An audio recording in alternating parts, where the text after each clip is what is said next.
Mm-hmm. Jeez, my gosh. I love that breakdown, man, because you know that restitution part, like you said, it really does. It's just crazily absent a lot of time Yeah, in these conversations. I hear, like you said, I always see, okay, let's make it more diverse. Let's march together. You know, hey, you know, yeah, y'all haven't really been treated right. You know, but there's never yeah, it's never yeah. that restitution part. That is so powerful, No, man. I mean, That, even commemorative justice is a term I heard recently. It's so powerful. mm, When mm, people say we got to be reconciled, this is why I saw many multicultural churches I grew up in. They would talk mm, about how they were reconciled because they had a diverse worship team. And I sat there thinking, how is it reconciliation mm.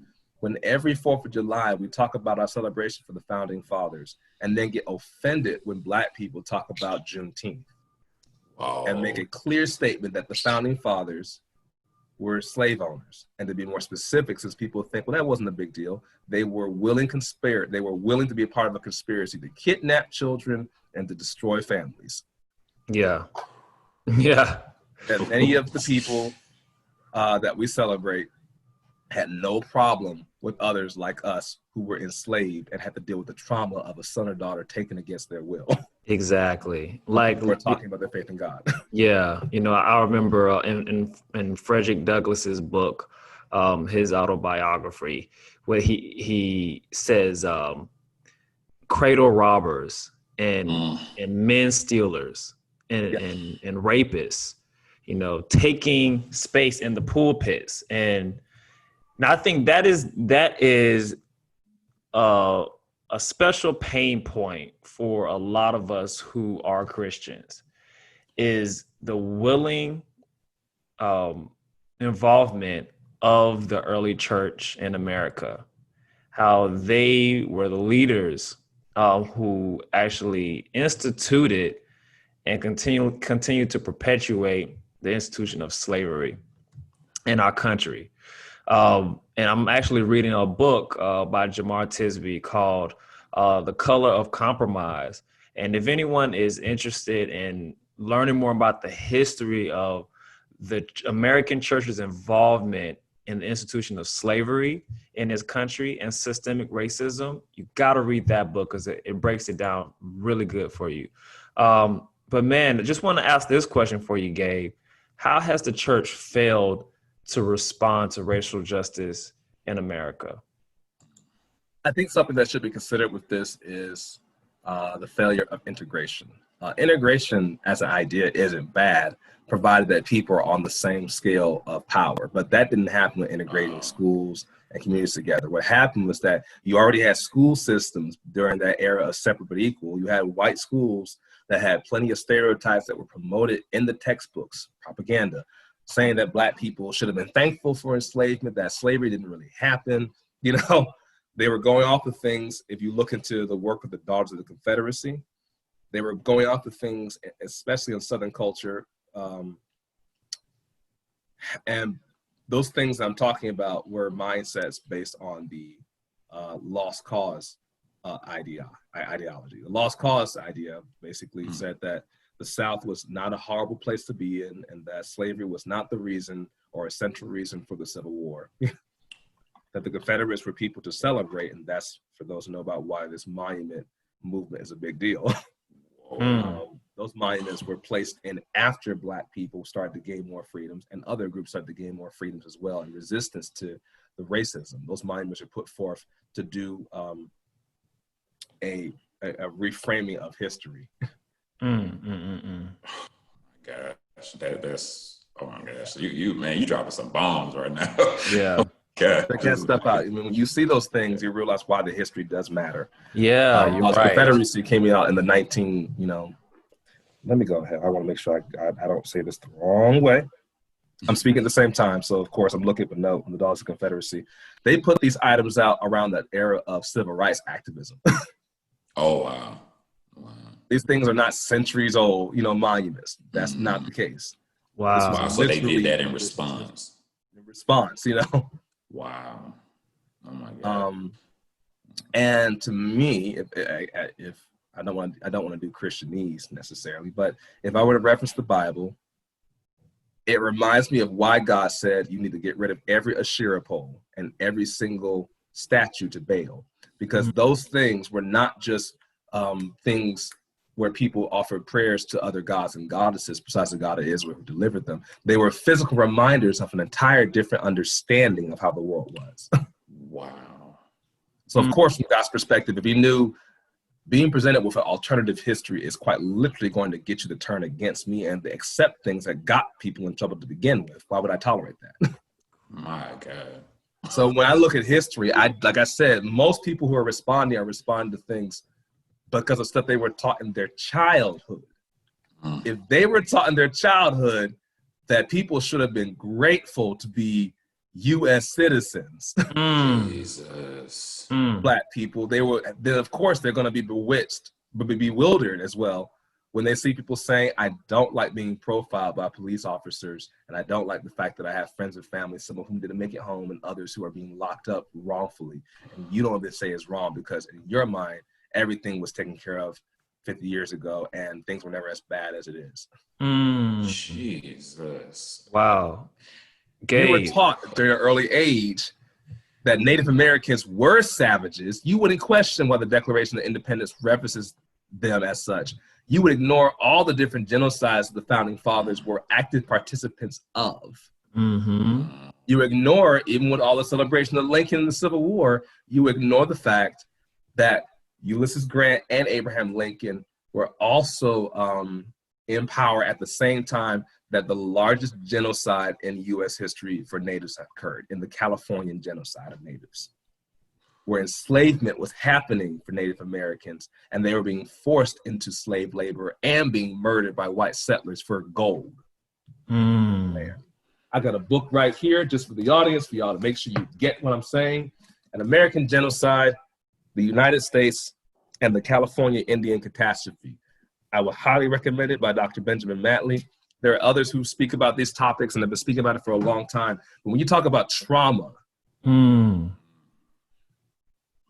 God told the Israelites, do not forget how you were slaves in Egypt, but also don't forget that the Hebrews themselves, who came from slavery, not to mistreat the Egyptian in your midst because you were slaves. God told them never to forget their history and the deliverance that happened for them.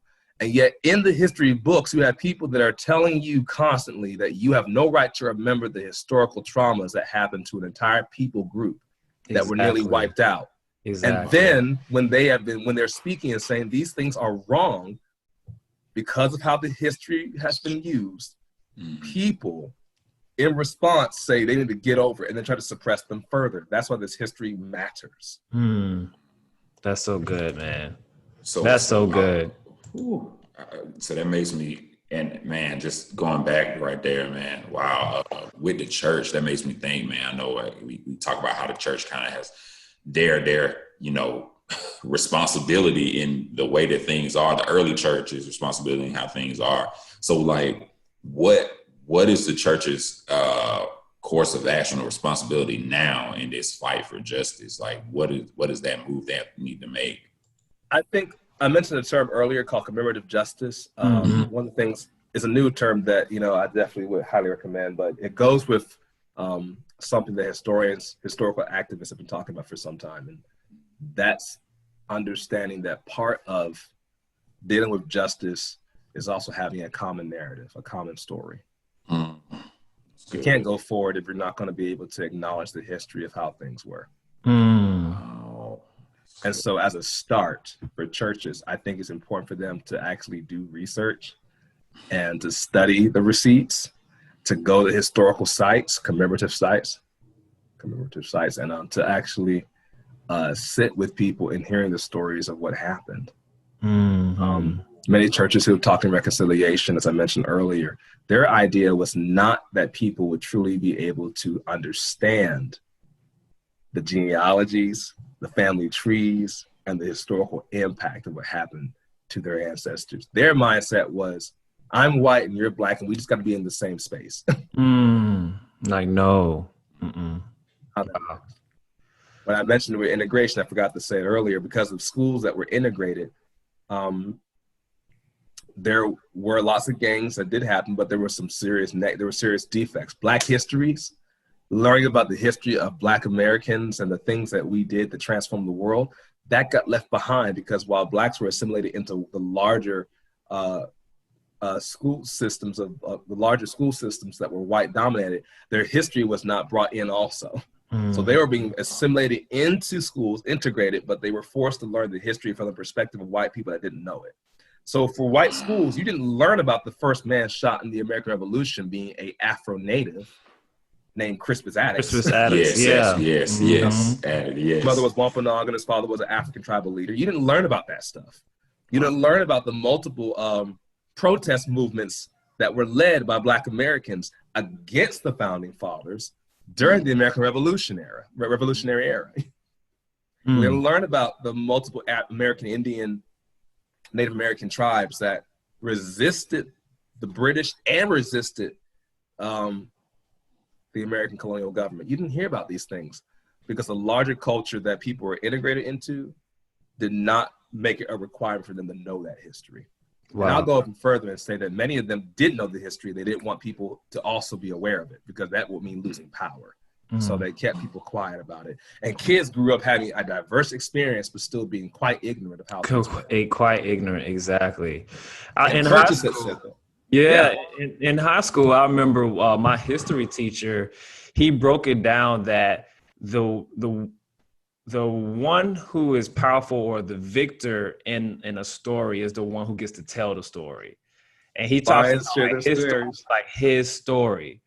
And so I think that's profound how you're sharing. It's like when you go into these spaces where there's integration, it's like, yeah, we're diverse. You know, we're all these different people. We're the melting pot. Right. We're all coming together. It's like that doesn't mean that we're being reconciled and we're all being celebrated for all of our histories. Yeah, we're learning about every bloodline, every background, every story, every tragedy. So that's powerful, man.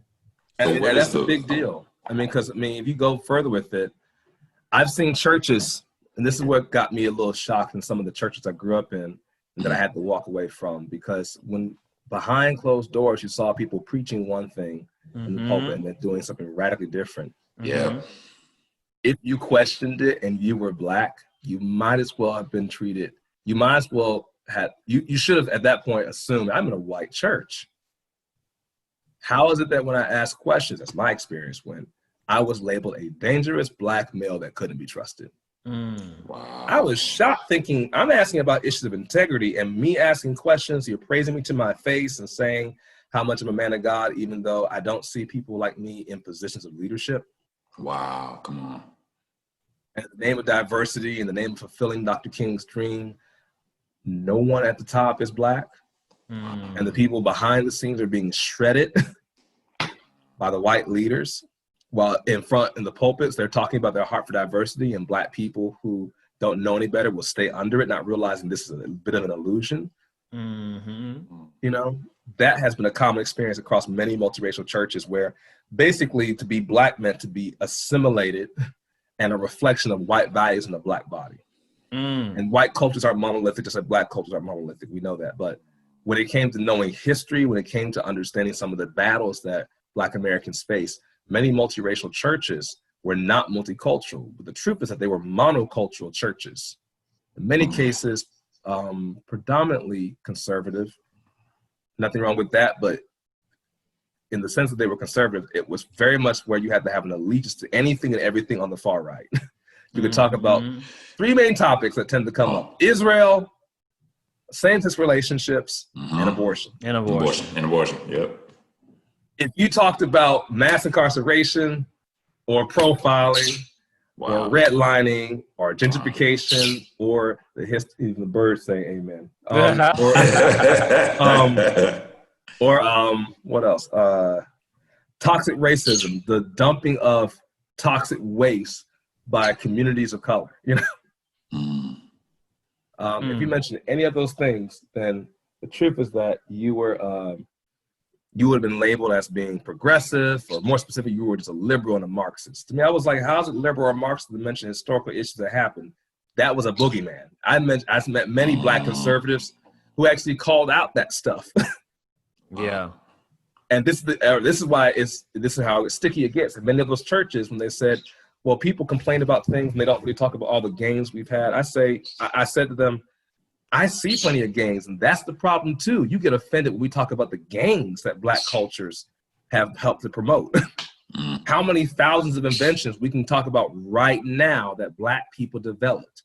There's a website that I would encourage everyone to check out called Black Miracles.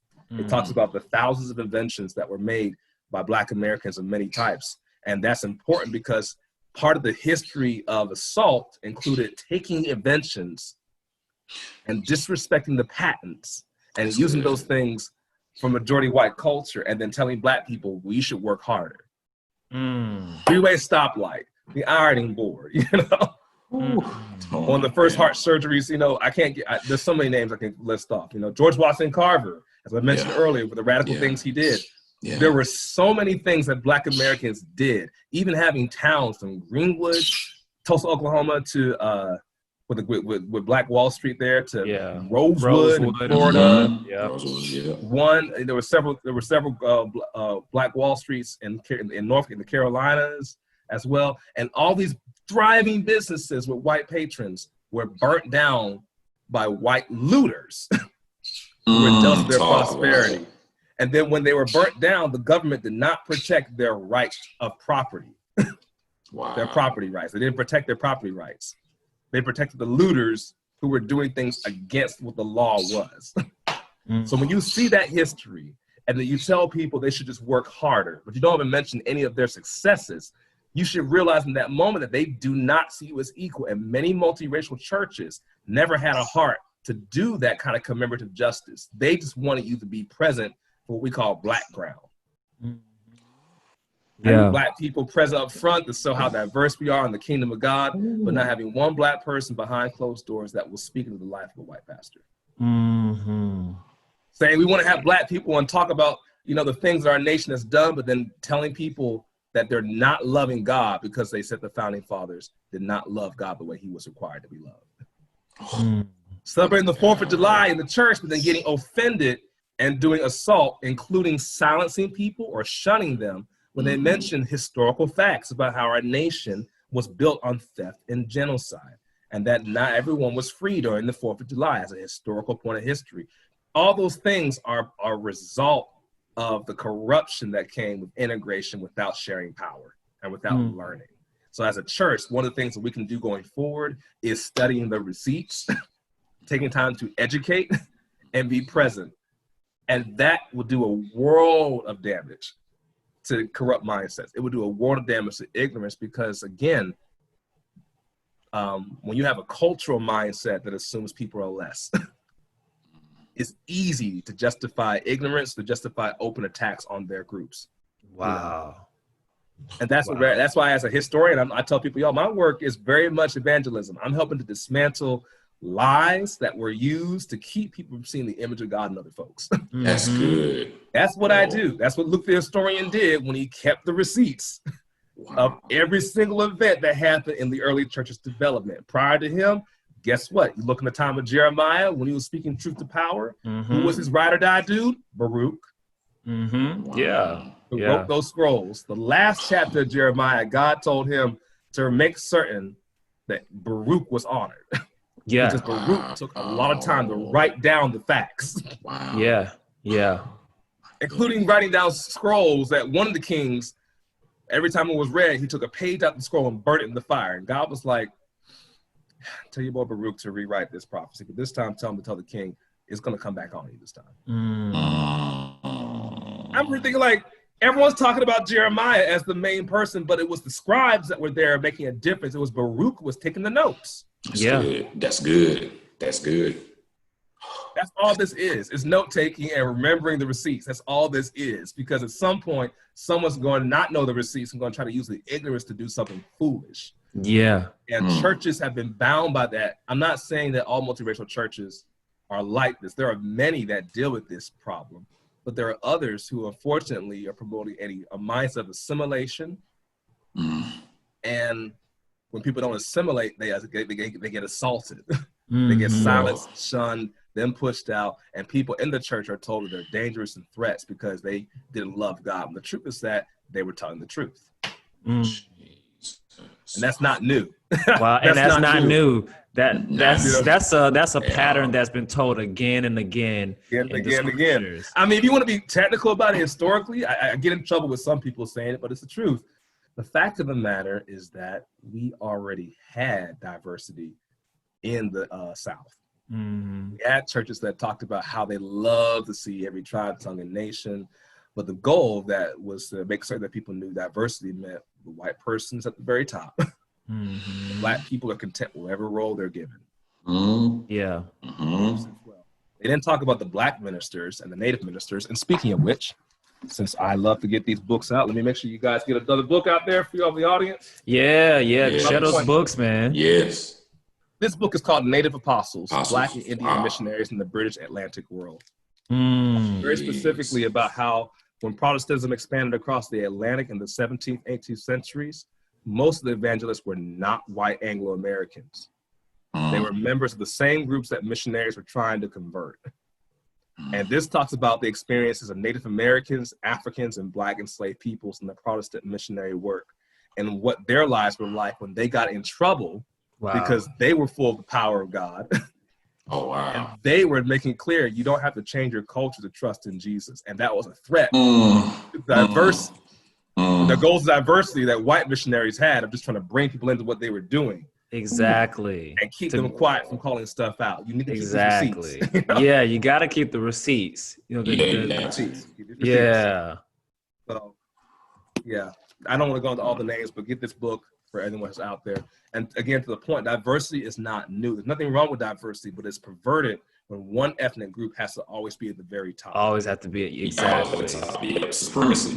Like you have Black people in churches that are promoted, but in many cases, when you look at them, they don't speak on any social issues except abortion, same-sex relationships in Israel, which tells me that they've been scripted. They've been given a script. Wow. And regardless of what you believe in those particular topics, there's a hypocrisy that says we should address these topics because of issues of injustice while ignoring all the other vast issues that have been happening. You're telling me that people should support Israel, the Israeli state, because the people there have an ancestral right to the land, but Native Americans have no right to say you've been violating us since day one in our homeland and our treaties. Yeah. Okay, church, I don't want anything to do with your diversity because it's very clear that you want us to give billions of dollars to another geographical location and not do one dang thing for us here. Yeah. And this is not old history, but 4 years ago in 2016, we violated a tribe and violated their treaty rights as a sovereign nation to build a pipeline at Standing Rock. And within 2 years of history during this administration, the Tohono O'odham tribe in Arizona, they're a border tribe whose tribe goes across the Mexico-U.S. border. They live on both sides. They had a border wall constructed illegally through their territory and memorial sites that were blown up, grave sites that were blown up. That's trauma. That's people trauma. Say, well, that was just back in the day. No, it's still happening right now. Yeah. Wow. So if you didn't have any sympathy for that because you didn't know the history, and yet you're saying, I just feel so upset at these memorials for these monuments being torn down, they're just erasing history, please stop. You don't know the history. Please stop. Yeah. Wow, Gabe. Yeah, man. You just dropped a lot of wisdom on us, man. We really appreciate it. Yes. But before we wrap up, just real briefly here, Gabe, some action steps for the people who are listening in and just like, I feel that I understand where I want to continue in this work. I want to grow in this work. What are maybe one or two action steps that folks can take that want to join this work, just briefly? I think one of the best things you can do, as I said, with getting receipts, I would highly recommend checking out the work of others who are both working in the field to address systemic injustices and also helping to make people aware. So Equal Justice Initiative is one of the best places I can recommend. They have a space in Montgomery, Alabama that was built in a former slave warehouse where slaves were near one of the rivers that slaves were sold up. It's called the Legacy Museum, and I would highly suggest checking that work out. I will also suggest checking out the work of the National Memorial for Peace and Justice, where they document all the victims of racial terrorism, all of 400,000 plus that we know about. Check that work out. I would also suggest checking out the work of Be the Bridge as it concerns understanding some more in regards to the history of our country. Some action points beyond that, I think it'd be important for people to sit down and read.